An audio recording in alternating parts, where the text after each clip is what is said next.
ఓం సాయిరామ్. బాబా భక్తులందరికీ కూడా నమస్కారం అండి. అందరూ కూడా సుఖంగా సంతోషంగా ఎప్పుడూ కూడా ఆనందంగా ఉండాలి అని చెప్పి ఆ బాబాగారి తరపున నేను కూడా మనస్ఫూర్తిగా కోరుకుంటున్నాను.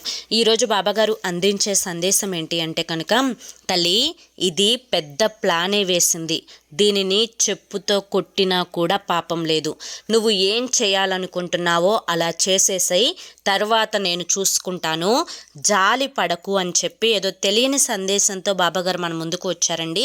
సందేశం ఏంటో తెలుసుకునే ముందు, చాలామంది కూడా చెప్పుకోలేనటువంటి సమస్యలతోటి సతమతమైపోతూ వాటిని ఎలా తీర్చుకోవాలో తెలియక ఇబ్బంది పడిపోతూ ఉంటున్నారు. అటువంటి వారి కోసం శ్రీ షిరిడి సాయిబాబా ఆశీస్సులతో జ్యోతిష్యం చెప్పబడును గురూజీ శివరామరాజు గారు. Phone number 9959422552. మీరు ఇప్పటి వరకు ఎన్నో చోట్ల జ్యోతిష్యం చెప్పించుకొని మీరు ఆశించిన మార్పులు మీ జీవితాలలో జరగలేదని చెప్పి బాధపడి ఉంటారు. కానీ ఇక్కడ అసలు అలా జరగదండి. మీ సమస్యలు ఏవైతే ఉన్నాయో, ప్రేమ, పెళ్లి, ఉద్యోగం, రాజకీయం, సంతానం లేక ఇబ్బంది పడుతున్న, భార్యాభర్తల మధ్య గొడవలున్న, అప్పుల సమస్యలున్నా, శత్రువుల సమస్యలున్నా, అవేంటో గురువుగారికి వివరించి చెప్పినట్లయితే వాటికి తగిన పూజలు చేసి గురువుగారు మీకు రోజులలోనే పరిష్కారాన్ని చూపిస్తారు. గురువుగారు చెప్పినట్లు 100కు 1000% జరుగుతుంది. నమ్మకంతో స్క్రీన్ మీద కనిపిస్తున్న నెంబర్కి కాంటాక్ట్ అవ్వండి. భార్యాభర్తల మధ్య వశీకరణ, స్త్రీ మరియు పురుషుల మధ్య వశీకరణ 100% జరపబడును. ఎటువంటి సంతాన సమస్యలకైనా కానీ గురువుగారి దగ్గర చక్కటి పరిష్కారం దొరుకుతుంది. మాకున్నటువంటి ఎన్నో రకాలైన సమస్యలను గురువుగారు రోజులలోనే పరిష్కరించారండి. మీ సమస్యలు, కష్టాలు తీర్చుకోవడానికి ఎన్నో ప్రయత్నాలు చేసుంటారు కదా. చివరి ప్రయత్నం అనుకొని ఒక్కసారి ఈ స్క్రీన్ మీద కనిపిస్తున్న నెంబర్కి కాంటాక్ట్ అవ్వండి. సమస్యల నుంచి బయటపడి ఆనందంగా జీవితంలో ముందడుగు వేయండి. ఇక ఆలస్యం చేయకుండా బాబాగారి యొక్క సందేశం ఏంటో మనం తెలుసుకుందాం. తల్లి, ఇది అనే మాట వాడకం నిజంగా తప్పే అయి ఉండవచ్చు, కానీ ఇటువంటి మాటను నువ్వు ఎన్నిసార్లు వాడావు అనే దాని గురించి నేను ఈరోజు మాట్లాడబోతున్నాను. ఎందుకు ఇలా చెప్తున్నాను అంటే కనుక, మంచి చేసేవారికి ఎప్పుడూ కూడా భగవంతుడు తోడుగానే ఉంటారు. అటువంటి మనుషులకు దగ్గర ఉండి సన్మానం చేసినా తప్పు లేదు, అనుక్షణం గౌరవం ఇచ్చినా కూడా తప్పు ఉండదు.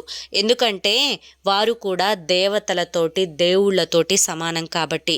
అయితే ఇటువంటి నీచమైన బుద్ధి కలిగిన స్త్రీ, అలాగే ఎదుటి వారి యొక్క కుటుంబాలలో చిచ్చు పెట్టాలి అని చెప్పి చూసే స్త్రీ, అలాగే 10 మంది పచ్చగా ఉండి కుటుంబం అంతా కలిసిమెలిసి ఆనందంగా ఉంటే కడివెడి పాలల్లో ఒక విషపు బొట్టులాగా తయారయ్యేటువంటి స్త్రీ, ఎదుటి వారి యొక్క ఎదుగుదలను చూసి ఓర్వలేకపోతున్నటువంటి స్త్రీ, అలాగే భార్యాభర్తలు చల్లగా పచ్చగా నవ్వుతూ చిలక గోరింకల్లాగా కాపురం చేసుకుంటూ ఉంటే వారి మధ్య ఎలాగైనా కానీ గొడవలు పెట్టాలి అని చెప్పి ఆలోచించే స్త్రీ, తల్లి బిడ్డల మధ్య కూడా ఎడబాటును తీసుకురావాలి అని ఆలోచించే స్త్రీ, ఇలా 1 కాదు 2 కాదు, నువ్వు నేను చెప్పుకుంటూ పోతే చాలానే ఉన్నాయి. ఈ స్త్రీ ఎవరో ఇప్పటికే నీకు మనసులో మెదలాడుతూనే ఉండాలి. ఎందుకంటే ఈ స్త్రీ నీ కుటుంబంలో కూడా ఉంది. నువ్వు అందరికంటే తెలివిగా ఆలోచిస్తావనో, లేదా మంచి మనసుతో ఉంటావనో, లేదా అందరితో చక్కగా సక్రమంగా నవ్వుతూ మాట్లాడతావు అని కల్మషం లేకుండా ఉంటావనో, ఏదైనా కానీ నీలో మెతకను గమనించి ఎదుటి వారితో చేతులు కలిపి ఎక్కడికక్కడ నిన్ను టార్గెట్ చేసి నలుగురి ముందు నిన్ను అవమానపరిచి ఎక్కడ తొక్కాలో అక్కడ తొక్కడానికి ఎన్నోసార్లు నీ మీద ప్రయోగాలు చేసింది. అలాగే ఎప్పటికప్పుడు నిన్ను చిన్నతనంగా చూస్తూ నిన్ను అవమానిస్తూ తన మాటల గారడితోటి ఎన్నో చిత్రహింసలు పెట్టే ప్రయత్నం చేసింది. అలాగే నీతోటి ఉన్న వారితో ఎప్పుడూ సరదాగా ఉంటూ కల్మషం లేకుండా ఉంటూ వారితోటి ఎప్పుడూ చెయ్యి కలిపి వారితోటి స్నేహపూర్వకమైన జీవితాన్ని కొనసాగిస్తున్నట్లుగా ఉంటూ నిన్ను ఎడబాటుగా ఒంటరిగా చెయ్యాలి అని చెప్పి చూస్తూ నిన్ను ఒంటరిగా ఉంచుతున్నాము, చూసావా నాది తెలివంటే, నేను మనిషినంటే అన్నట్లుగా ఒక రకమైనటువంటి ఘరానాను చూపిస్తున్నటువంటి స్త్రీ నీ కుటుంబంలోనే ఉంది. బిడ్డ, ఈ యొక్క స్త్రీ మనసులోని ఉద్దేశం ఏంటి అంటే కనుక నిన్ను ఒంటరిగా చెయ్యాలి అని. అలాగే నీకు ఎన్ని తెలివితేటలు ఉన్నా కానీ ఆ తెలివితేటలకు నలుగురిలో గుర్తింపు లేకుండా చెయ్యాలి అని. నీ మీద ఉన్న మాటలు లేని మాటలు బంధుమిత్రులలో చెప్పి నీకంటూ ఒక మంచి పేరు ఉంటే ఆ పేరును తుడిపి వారు ఏదైతే ఊహాగానాలతోటి నీ మీద సృష్టించుకున్నటువంటి గుర్తింపు ఉందో ఆ గుర్తింపును ఎదుటి వారి యొక్క మనసుల్లో ముద్ర వేసి నీ మీద ఒక రకమైనటువంటి చెడు దురుద్దేశాన్ని ఎదుటి వారి యొక్క మనసుల్లో తీసుకురావడం, అలాగే మీ భార్యాభర్తల మధ్య గొడవలు పెట్టడం, అత్తాకోడళ్ళ మధ్య గొడవలు పెట్టడం, ఆడపడుచులకి మరదళ్లకు వదినలకు మధ్య గొడవలు పెట్టడం, ఇంట్లో శుభకార్యాలు జరుగుతూ ఉంటే వాటిని ఎలాగైనా కానీ వెతికి ఆ వంక ఈ వంక చూపిస్తూ మీ మీద పడి ఏడవటం, మీకు ఉన్నది అని చెప్పి అవతలి వారికి లేనిదేదో గుర్తు చేసి మీ మీద ఈర్ష్య అసూయ పెరిగేలా చేయడం. ఇలా ఆవిడ మీ మీద, మీ కుటుంబం మీద, మీ బిడ్డల మీద ఒక రకమైనటువంటి టార్గెట్నే పెట్టుకుంది అని చెప్పుకోవాలి. ఇలా నీకు ఆ వ్యక్తి ఎవరు, ఆ స్త్రీ ఎవరు అనేది నీకు బాగా తెలుసు.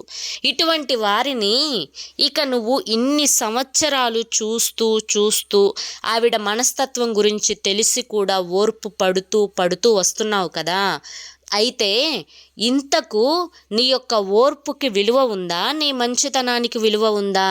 ఇక ఇప్పటికైనా సమాధానం చెప్పడం నేర్చుకుంటావా, ఇకపై కూడా మౌనంగా ఉండిపోతావా అనేదే నేను ఇక్కడ నిన్ను ప్రశ్నిస్తున్నాను. ఎందుకంటే ఎప్పుడైనా కానీ అవతలి వ్యక్తి మంచివారైతే నువ్వు వారికి 10 సార్లు మంచి చెయ్యి, కానీ అవతలి వ్యక్తి నిన్ను తొక్కాలి అని చెప్పి చూస్తున్నా కానీ, అవతలి వ్యక్తి ఏదొక వంకతోటి నిన్ను వేలెత్తి చూపించాలి అని చూస్తున్నా కానీ, అవతలి వ్యక్తి నిన్ను అగౌరవపరుస్తున్నా కానీ, నలుగురిలో హీనంగా చూస్తున్నా కానీ, నువ్వు మొహమాటానికి పోయో మంచితనానికి పోయో మాటలు చేతకాకో నువ్వు సైలెంట్గా ఉంటే వేసిన నిందలన్నింటినీ కూడా ఒప్పుకున్నట్లే అవుతుంది కదా. మరి ఒక్కసారి అవతలి వ్యక్తి నోట్లో నుంచి మాట వచ్చినప్పుడు నువ్వు చెప్పుతో కొట్టినట్లుగా సమాధానం ఇస్తేనే కదా అవతలి వారికి వెన్నులో వణుకు పుట్టాలి. నీ సమాధానం అలా ఉండాలి కదా. నువ్వెందుకు ఇంత సైలెంట్గా ఉంటున్నావు? నువ్వు ఏదనాలనుకుంటున్నావో అది అనేసేయి, తర్వాత అంతా నేను చూసుకుంటాను. నువ్వు ఏది భయపడాల్సిన అవసరం లేదు. అక్కడ తప్పు ఒప్పు, నీతి నిజాయితీ, న్యాయం అన్యాయం ప్రతిదీ కూడా నేను గమనిస్తూనే ఉన్నాను. కాబట్టి జరిగేది ఏదైతే జరుగుతుందో ప్రతిదీ కూడా నేను చూస్తూనే ఉన్నాను. నువ్వు మాత్రం సమాధానం చెప్పుతో కొట్టినట్లుగా చెప్పి తీరాల్సిందే. లేకపోతే నిన్ను తక్కువగా చూడటానికి వారు అలవాటు పడుతూనే ఉంటారు. జీవితంలో నీకంటూ ఒక విలువ స్థాయి అనేదే లేకుండా పోతుంది. ఇది నీ మంచి కోసమే చెప్తున్నాను అని చెప్పి బాబాగారు మనకి ఏదో తెలియని సందేశంతో, అంటే ఒక రకమైనటువంటి ఇది ప్రతి ఒక్కరిని కూడా ఉద్దేశించి ప్రతి ఒక్కరి కుటుంబంలో కూడా జరుగుతున్నటువంటి ఒక చిన్నతనం, అంటే ఒకరి మీద ఒక మంచి దృష్టితోటి, ఒకరి మీద ఒక తక్కువ దృష్టితోటి చూసే ఆడవాళ్ళు చాలామంది ప్రతి కుటుంబంలో ఉంటారు. వారిని ఉద్దేశించి చెప్పినది. అటువంటి వారితోటి ఏ విధంగా ఉండాలో ఒక తండ్రి స్థానంలో ఉండి బాబాగారు మనకి ఒక మంచి ఉద్దేశాన్ని, మంచి ఆలోచనను కలిగించింది. ఒక తండ్రిగా మనకి ధైర్యాన్ని చెప్పే మాట. మరి ఈ వీడియో మీ అందరికీ నచ్చింది అనిపిస్తే వీడియోకి ఒక లైక్ ఇవ్వండి, హైప్ ఇవ్వండి. కింద కామెంట్ సెక్షన్లో ఓం సాయిరామ్ అని చెప్పి టైప్ చేయండి. మొదటిసారి ఛానల్లోకి వస్తే సబ్స్క్రైబ్ చేసుకొని సపోర్ట్ చేయండి.